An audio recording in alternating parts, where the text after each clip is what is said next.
estudiaremos hoy es muy real y aplicable al contexto en el cual vivimos. 2 Timoteo 3, verso 12. Y también todos los que quieren vivir piadosamente en Cristo Jesús padecerán persecución. Vivir piadosamente habla de determinación. Padecerán persecución habla de resultado. Si usted está determinado a vivir piadosamente en Cristo Jesús, usted será perseguido. Y si no es perseguido, eso significa que usted no está firme con Cristo y que simplemente está flotando con la corriente. No se ha detenido a construir una represa. Pero si usted vive piadosamente en Jesucristo, le puedo asegurar que será perseguido. Y Pablo dice que eso se pondrá peor. Veamos el verso 13. Mas los malos hombres y los engañadores irán de mal en peor, engañando y siendo engañados. Se nos ha saturado con engaño en estos últimos tiempos. Pero doy gracias a Dios por lo que el apóstol dice en los versos del 14 al 16. Pero persiste tú en lo que has aprendido y te persuadiste sabiendo de quién has aprendido, y que desde la niñez has sabido las sagradas escrituras, las cuales te pueden hacer sabio para la salvación por la fe que es en Cristo Jesús. Toda la escritura es inspirada por Dios y útil para enseñar, para redarguir, para corregir, para instruir en justicia, a fin de que el hombre de Dios sea perfecto, enteramente preparado para toda buena obra. El Dr. Lee, quien fuera un gran pastor, rindió un hermoso tributo a la Biblia cuando escribió lo siguiente: la Biblia es un libro que está mucho más allá de todos los libros, así como un río es mucho más que un arroyuelo. Es un libro que está sobre todos, así como el sol, con su brillantez, es mucho, mucho más que un simple candil. Es como las alas de un águila, mucho más poderosas que las alas de un gorrión. La Biblia es sobrenatural en origen, eterna en duración, infinita en su alcance, divina en autoridad, humana en escritura, inexpresable en valor, inconmensurable en influencia, infinita en alcance, divina en autoridad, regenerativa en poder, infalible en autoridad, universal en interés, personal en su aplicación e inspirada en su totalidad. Es un libro que ha recorrido más senderos, ha viajado por más carreteras, ha golpeado a más puertas y ha hablado a más gente en su propio idioma que ningún otro libro que jamás el mundo haya conocido. Este párrafo, en verdad, es un extraordinario homenaje a la Biblia.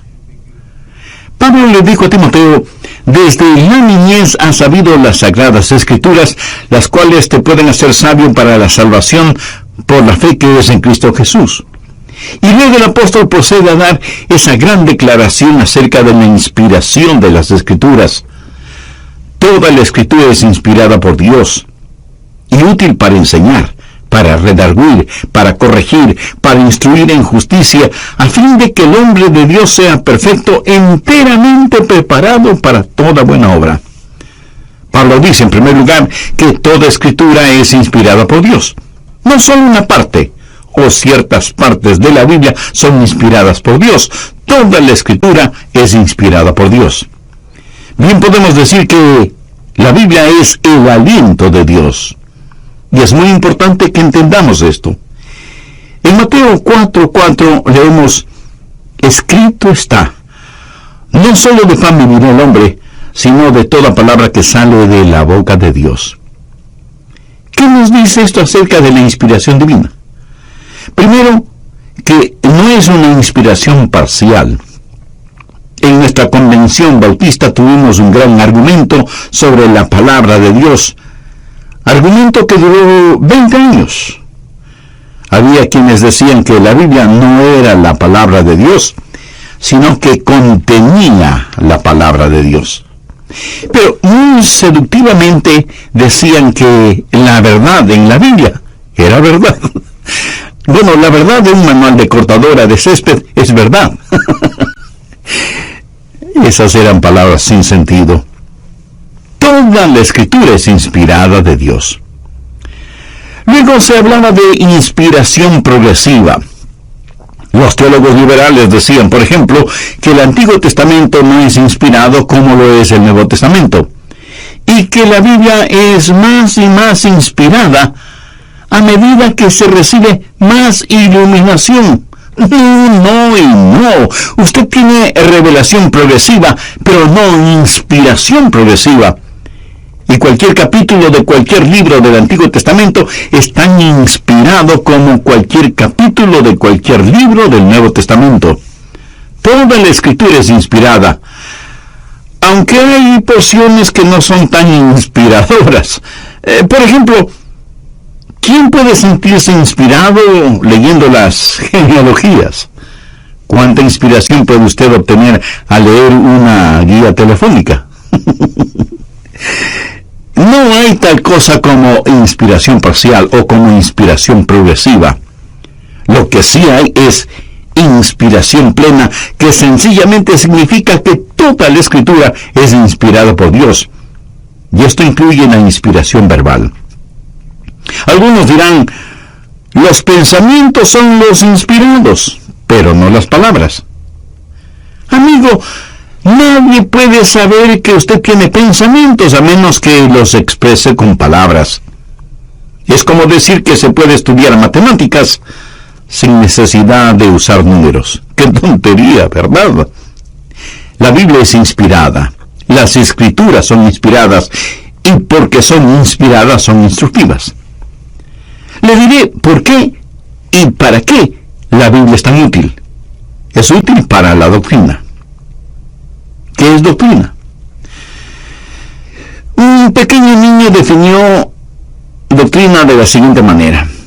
Doctrina es lo que la gente necesita cuando se enferma. El muchachito confundió doctrina con doctor. Doctrina significa enseñanza. Tenemos la Biblia para que nos enseñe lo que es correcto, pero también sirve para redarguir, o sea, para mostrarnos lo que no es correcto. También sirve para instruir en justicia.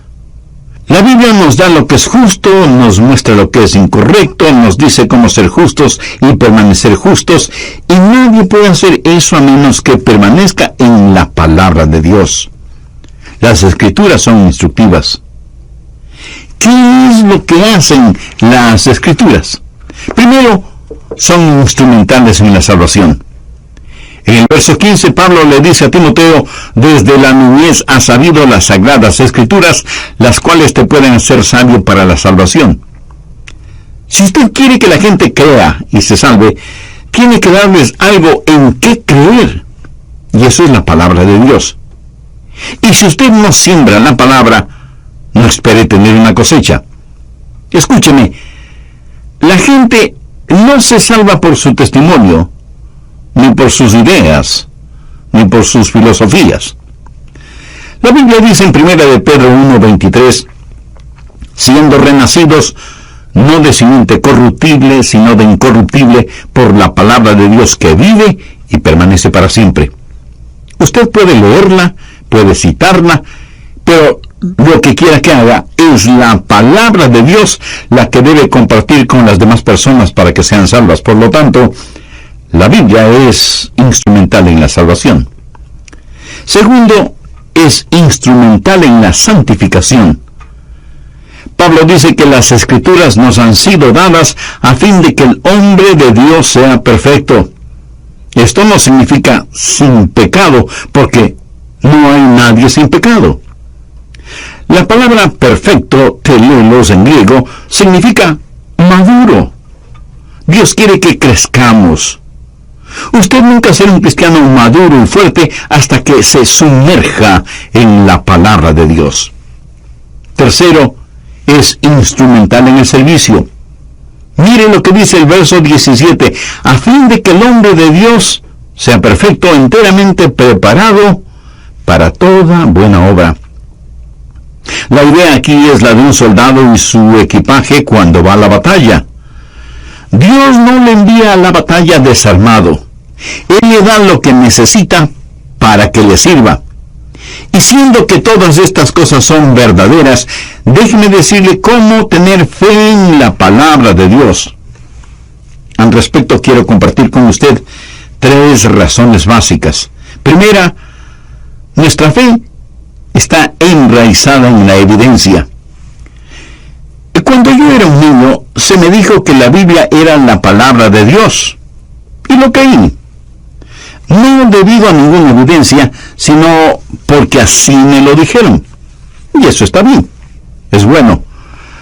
Así fue con Timoteo, quien desde la niñez ha sabido las Sagradas Escrituras.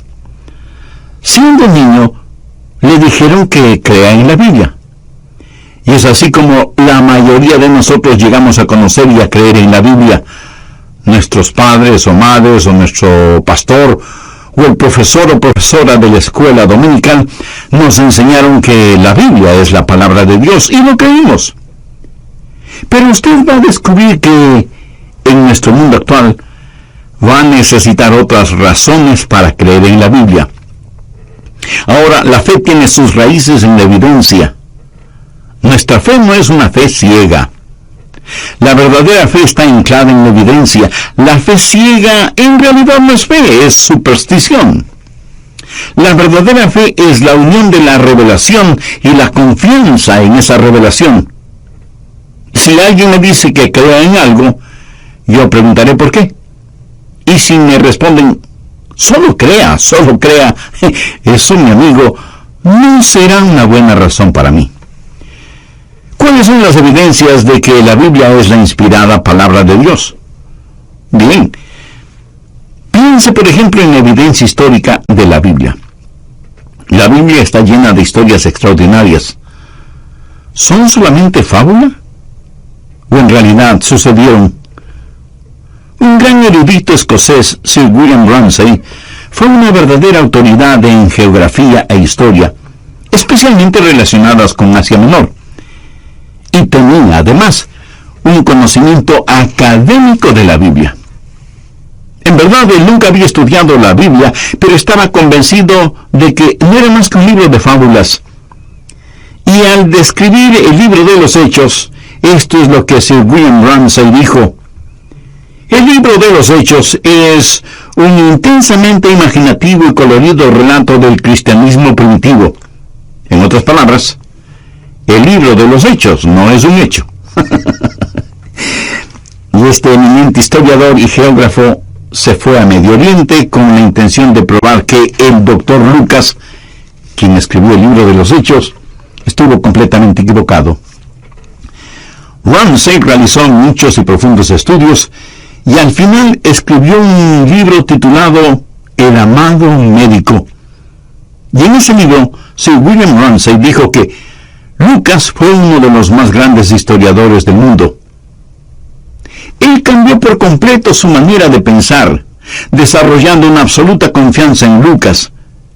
Y esto es lo que textualmente Sir William Ramsay dijo: la historia relatada por Lucas es insuperable en cuanto a su confiabilidad.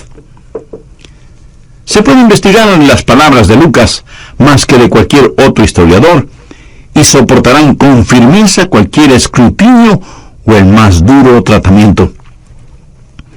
A veces los eruditos miran las cosas en forma casual.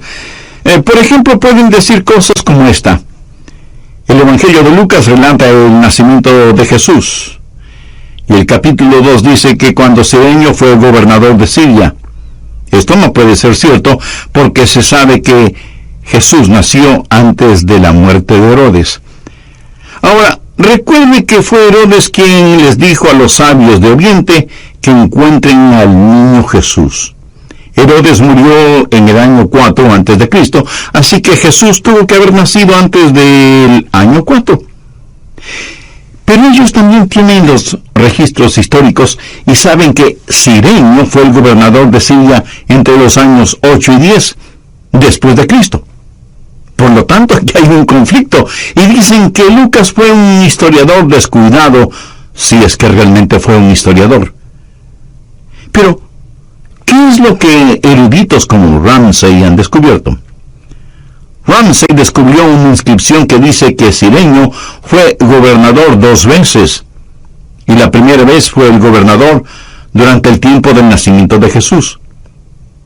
Esa es la clase de información encontrada en Lucas, escrita por inspiración divina. Nuestra fe tiene sus raíces en los hechos, pero no solo tenemos la evidencia histórica de la Biblia, sino también la evidencia científica. En mi biblioteca tengo un pequeño librito titulado Ninguna de estas enfermedades, escrito por un médico, el Dr. Macmillan, y él habla de las leyes medicinales encontradas en el Pentateuco, o sea, los escritos de Moisés, basados en lo que Dios le dijo, que si los judíos obedecían esas leyes, no sufrirían ninguna de las enfermedades que sufrirían los egipcios. El Dr. Macmillan habla de que los egipcios creían, en cuanto se refiere a la medicina, que de acuerdo a los papiros Ebers, estos papiros son el compendio del conocimiento que los egipcios tenían de la medicina en los tiempos de Moisés, y algunos de los tratamientos médicos egipcios son poco menos que absurdos. Por supuesto que los egipcios fueron muy inteligentes, hicieron mucho en el campo de la medicina, como por ejemplo, operaciones en el cerebro. Hasta ahora se está tratando de averiguar cómo es que los egipcios embalsamaban a los muertos y cosas por el estilo. Pero escuche lo siguiente. Para prevenir las canas, la receta era untar el pelo con la sangre de un gato negro hervida en el aceite de grasa de una serpiente de cascabel. Bueno, después de esa nota de humor, gracias a los antiguos egipcios, voy a detenerme en este punto y terminaremos este estudio en el próximo programa. Como siempre, quiero invitar a quienes no conocen a Cristo como su Salvador personal a que hagan esa decisión espiritual ahora mismo. En forma individual, Dios le ama a usted profundamente y quiere salvarle. Con sus propias palabras, usted, amiga o amigo, puede orar conmigo la siguiente oración. Eterno Dios, te agradezco por la firmeza y veracidad de tu palabra y por tus promesas ciertas y eternas. Sé que soy pecador, que estoy perdido espiritualmente, y vengo a ti en busca de tu gracia y tu misericordia. Señor Jesús, gracias por derramar tu sangre y poner tu propia vida en la cruz del Calvario para pagar por mis pecados. Gracias por amarme de tal manera. Perdóname, límpiame y sálvame. Deseo recibir la vida eterna que solo tú puedes darme. Por eso te invito a que vengas a morar en mi corazón y tomes el control de mi vida. Y ayúdame para que mi vida traiga honor y gloria a tu nombre. Ayúdame para que donde quiera que esté y con quien quiera que esté, pueda ser un fiel testigo de tu amor, tu gracia y tu misericordia, sin que me importen las consecuencias o a pesar de las circunstancias. Lo pido en tu santo nombre. Amén. Una cordial bienvenida a nuestro programa El Amor que Vale, para continuar siendo bíblicamente edificados por el Dr. Adrian Rogers, que en la voz del pastor Lenín de Llanón concluye su mensaje Cómo tener una palabra segura en tiempos difíciles. Cuando el compendio medicinal egipcio fue escrito, Moisés estaba en la Universidad de Egipto. La Biblia nos dice que Moisés fue educado en todo el conocimiento y sabiduría de los egipcios. Yo estoy tan agradecido a Dios por el Pentateuco escrito por Moisés. No encontramos ninguna de las aberraciones medicinales de entonces que pareciera que en la actualidad están siendo promovidas por pseudomédicos y científicos. De hecho, en la Edad Media, en el siglo XIV, un terrible desastre asoló a Europa. 60 millones de personas murieron debido a la plaga negra. La gente caía a muerte en las calles y nadie sabía cómo controlar esa plaga. ¿Sabe qué? No fue la ciencia ni los doctores quienes pudieron controlar esa plaga. Fue la iglesia. Cuando, yendo a las páginas de la Biblia, leyeron en Levítico 13:46, todo el tiempo que la llaga estuviera en él será inmundo, Estará impuro y habitará solo. Fuera del campamento será su morada. Amigo, eso en la actualidad es lo que se llama cuarentena.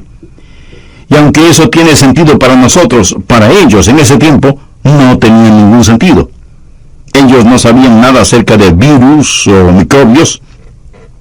Pero Moisés dijo, esta gente que tiene la plaga debe estar en cuarentena. El Dr. Macmillan, en su interesante librito, cuenta lo que sucedió en 1840 en Viena. A las madres que estaban embarazadas, los doctores les hacían un examen pélvico.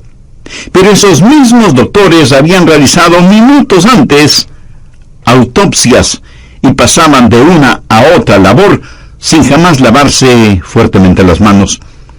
Como consecuencia de esta práctica, o falta de la misma, 1 de cada 6 mujeres embarazadas moría por efectos de las infecciones.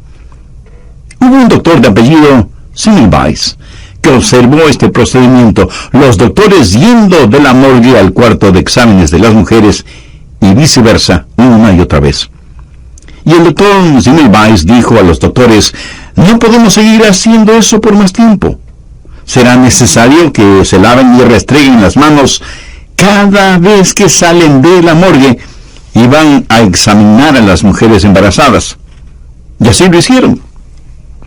Y casi de inmediato, las estadísticas cambiaron de 1 en 6 a 1 en 84. Pero un día, 11 de 12 mujeres murieron, y el doctor Semmelweis descubrió que aunque los doctores se lavaban bien las manos al salir de la morgue, no se las lavaban entre examen y examen. Así que dio la orden para que los doctores se lavaran las manos cada vez que iban a hacer un examen. Algunos doctores protestaron diciendo que perdían mucho tiempo lavándose las manos, pero el doctor Semmelweis se mantuvo firme en su decisión.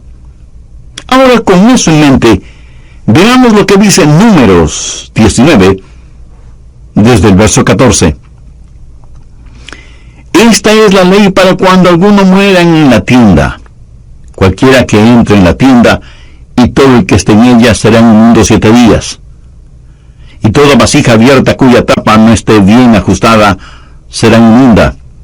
Y cualquiera que tocare a algún muerto a espada sobre la faz del campo, o algún cadáver o hueso humano o sepulcro, 7 días será inmundo. Y para el inmundo tomarán de la ceniza de la vaca quemada de la expiación, y echarán sobre ella agua corriente en un recipiente. Y un hombre limpio tomará hisopo, y lo mojará en el agua, y rociará sobre la tienda, sobre todos los muebles, sobre las personas que allí estuvieren, y sobre todo aquel que hubiere tocado el hueso, o el asesinado, o el muerto, o el sepulcro. Y el limpio rociará sobre el inmundo al 3º y al 7º día.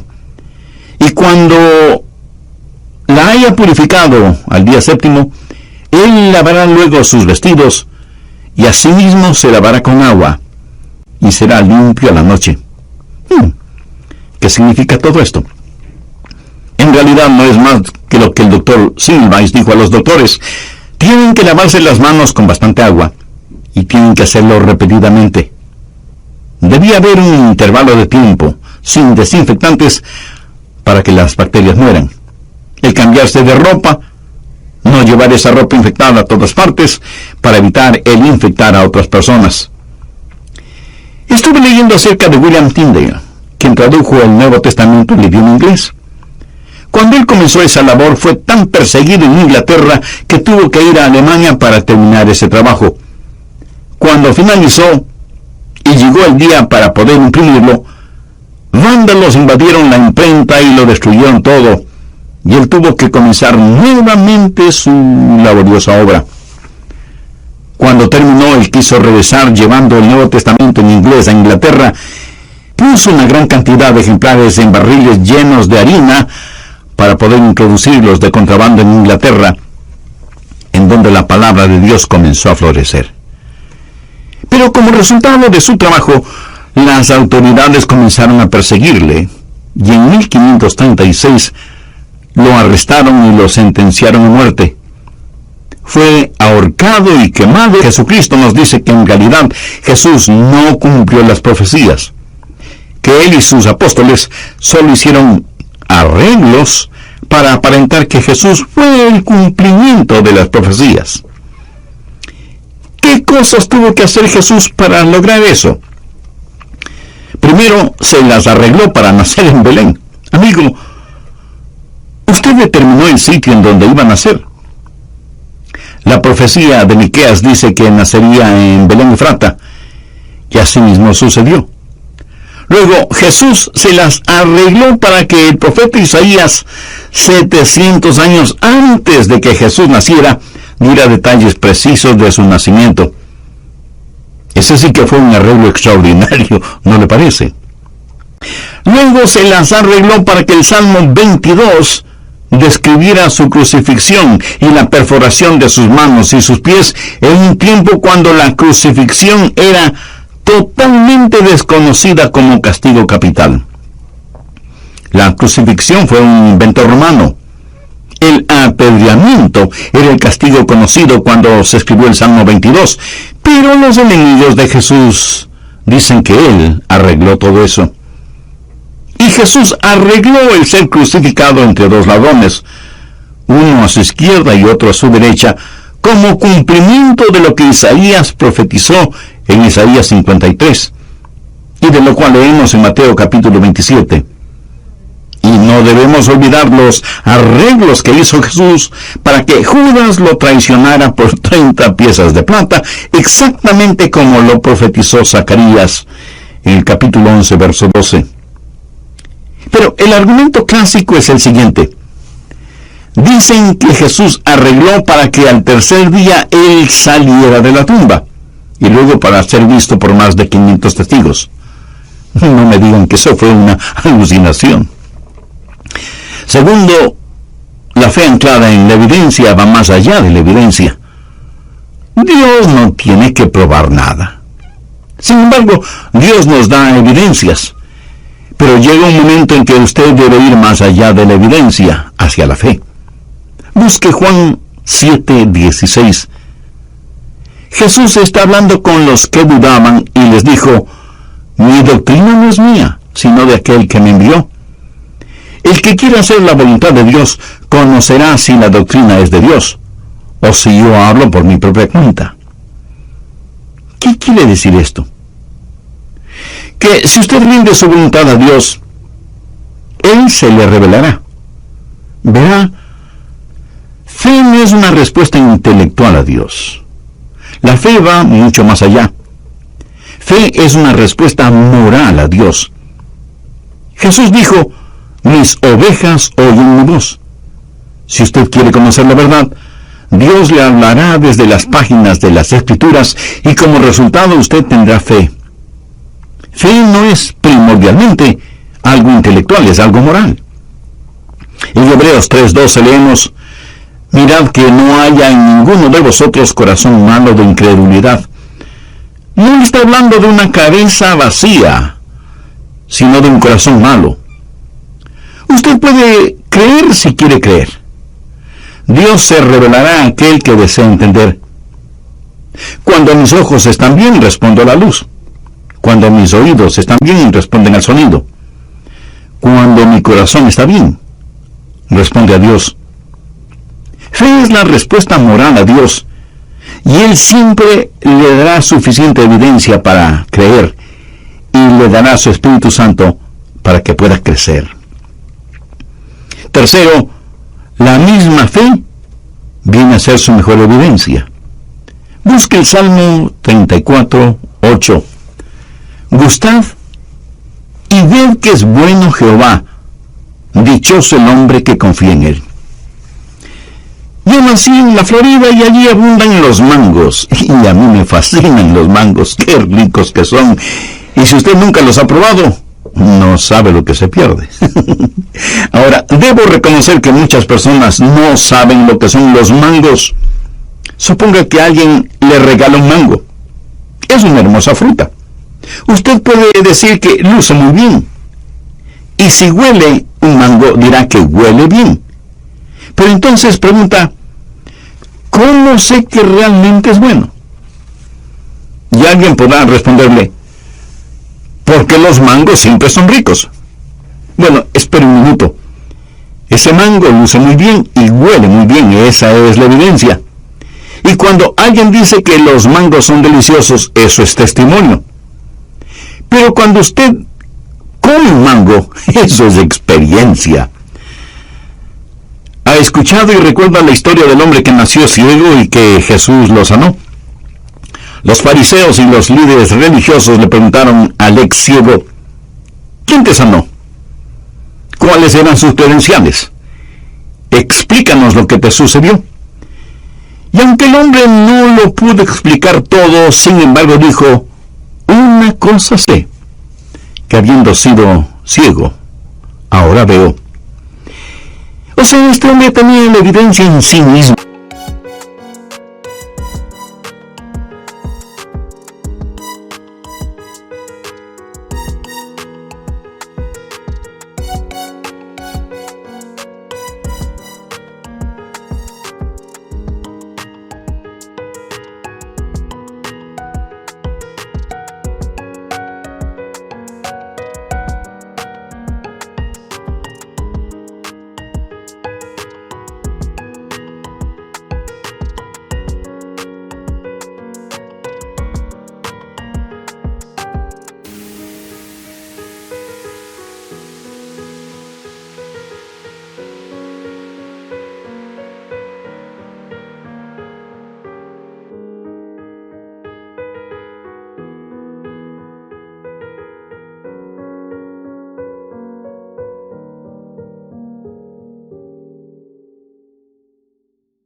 Él era la evidencia. Primera de Juan 2:20 dice, pero vosotros tenéis la unción del Santo y conocéis todas las cosas. Y aquí se hace referencia al Espíritu Santo. Y un poco más adelante en el verso 27 leemos, pero la unción que vosotros recibisteis de Él permanece en vosotros, y no tenéis necesidad de que nadie os enseñe. Así como la unción misma os enseña todas las cosas, y es verdadera y no es mentira, según ella os ha enseñado, permaneced en Él. Guillermo Campo fue un hombre que vivió hace mucho tiempo y que sufría frecuentes lapsos de desaliento, y sin embargo escribió las siguientes palabras: Dios se mueve en formas misteriosas para realizar sus maravillas. Como vivía en Inglaterra, pensó tirarse al río Thames y ahogarse. Alquiló un carruaje tirado por un caballo para que lo llevara hasta el río Thames. Era un día con mucha neblina, lo cual es lo normal en Londres, por lo cual quien manejaba el carruaje se perdió y no pudo encontrar el camino hacia el río, y de pronto estaban en el mismo punto de donde partieron.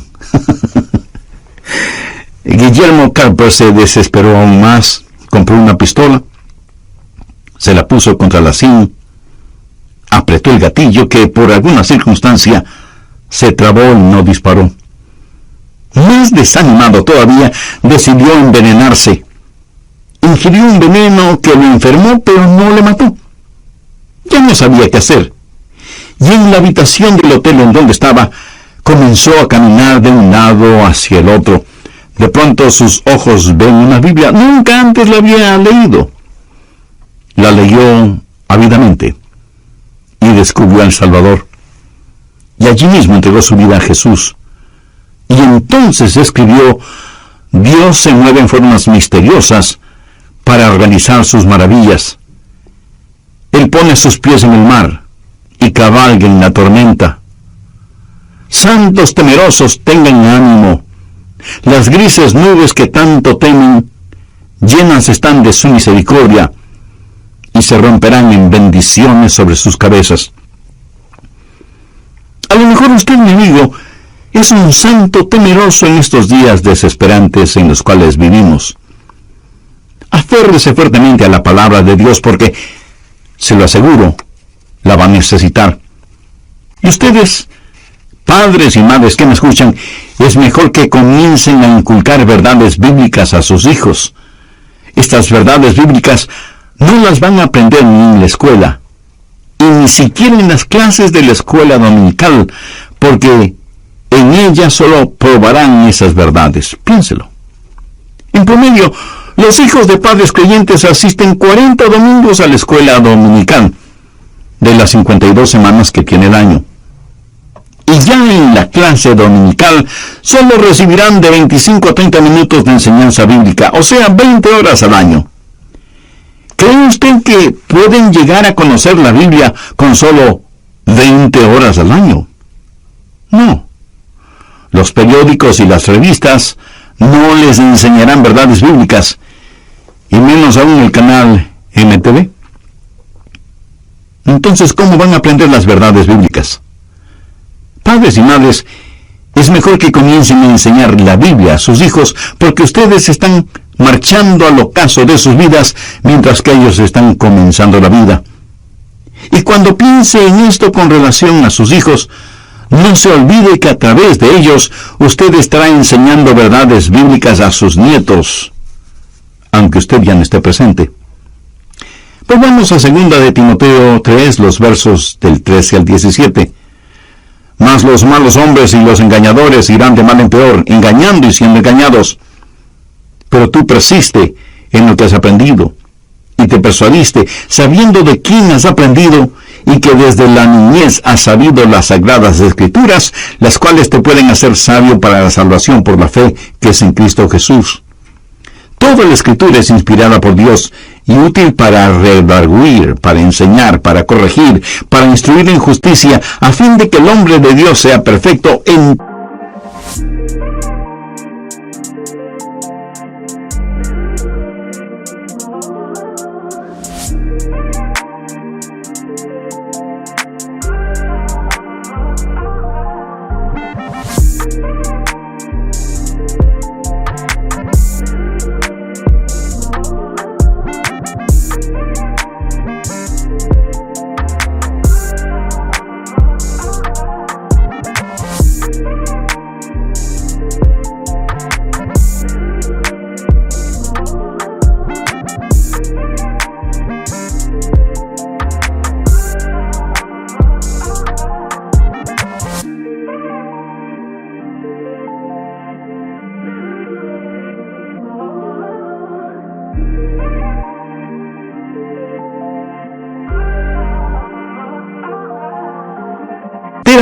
preparado para toda buena obra.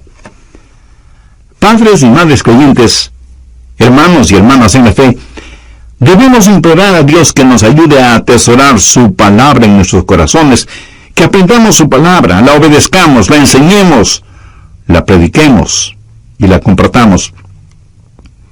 La Biblia tiene un héroe, su nombre es Jesucristo, y del Génesis al Apocalipsis, la Biblia tiene un mensaje central: Jesús salva. Y si usted pone su fe en Él, Él le salvará. La Biblia lo dice en forma clara, precisa y sencilla.